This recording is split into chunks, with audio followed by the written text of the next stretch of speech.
Hey guys, this is rookie mistake number 4 that personal trainers make. Now my fourth mistake is not following through on your ideas.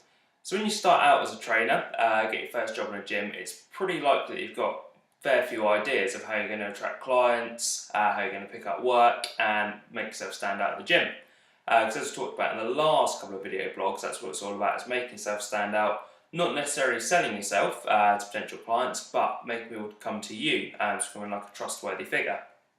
So when I was starting out, I had a lot of really good ideas, or what I thought were really good ideas. Trouble was I didn't implement a lot of those. So the main one I had that I think could work really well is starting for class at the gym. So the gym I worked at was your typical commercial gym. It was a fitness first. So classes wise, we had like all your regular Zumba and Pilates and yoga, things like body pump, body combat. What we didn't have was anything kind of strength based, anything corrective exercise based, anything to do with, I suppose, functional movement, for want of a better word. And there's a massive market out there for that. Because none of your traditional gym classes are really targeted to young males, really. So a lot of them will want something strength based. Really, the only stuff they've got is potentially circuits class or abs, things like that. Another one that will work really well is like a nutrition course. Because what we do is set it up a bit like Weight Watchers, but kind of less shit, basically. You do it during guidelines. You get people come along every week, keeping food diaries, do kind of like Weight Watchers do, really. So weigh-ins, progress photos. The advantage you'd have is you know people come to the gym, so they're going to be training, whereas people on Weight Watchers will consider going for a walk as training, which just is bollocks. But aside from that, obviously nutrition plays a massive part for a lot of people. So you see guys in the gym all the time. A lot of people do work really hard in the gym, but don't get results because their nutrition is shocking. So if you can get people to come along to your class, you don't have to really do anything with their training program. Majority of people are going to start getting results simply from improving their nutrition. If other people around the gym can see that you're working with a lot of guys who are getting great results, they're going to start coming to you because they're wondering what on earth you're doing that's different from the other trainers. So even if none of your guys sign up, then it's pretty likely you're going to have other people who want to train with you anyway. Another big one could be foam rolling. So a foam rolling class could be potentially quite beneficial. Really wouldn't take much money to set up or much time, really. I've had a lot of clients who, well, put it the other way, I've not ever had a client who I've introduced foam rolling to who said, no good, can't see how that's going to help me, can't see how I'm going to benefit from that. They've all, despite the obvious pain involved, they've all asked either for us to do it every session, they've asked our own foam rollers. And again, I think that'd be a great way to introduce yourself to someone. Not necessarily say, here's a big roll of foam, go and roll around it for a bit and be in immense pain.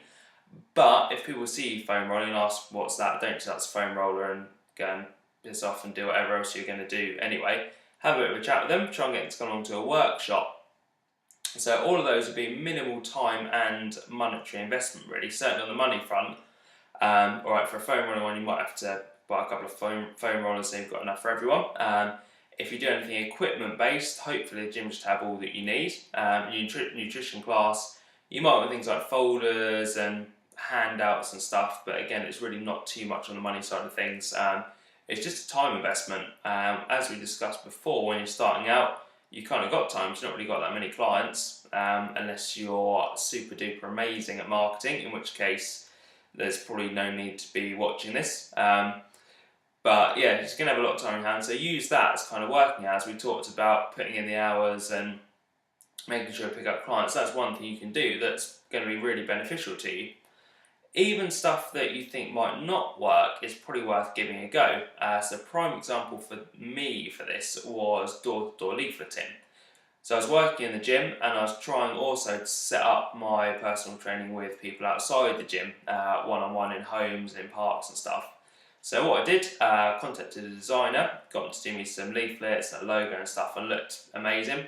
Contacted a print company to get them all done for me. Probably total cost was about 350, 400 quid for everything. I then went out and delivered all the leaflets myself, which did save me money, but time-wise took about 8 hours, did about 1,000 leaflets. So if you look at how much money you can make personal training in that time, it's kind of not a great trade-off. So the investment for that was huge.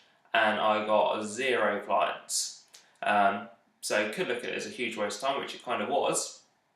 One bonus of it is you're not going to make that mistake again, and it's something you can tick off your list. So you think, well, I thought you're going to get a 1% return rate, I'm going to pick up 10 clients, which could be fantastic. As it was, picked up none. So, live and learn. I think you've got to take it on the chin and move on, try next thing. So what I would do is make a list of everything you can think of. So it doesn't really matter what it is, write it down in a notebook, leave it for a few days and come back to it. Have a look at all of them again and pick maybe 3 or 4 you think will work best. From then, leave it a few days again, come back to it, and then pick your top 1 or 2. And what I do is pick one that you think is almost guaranteed to work. Don't worry about the monetary cost or the time cost too much with that one.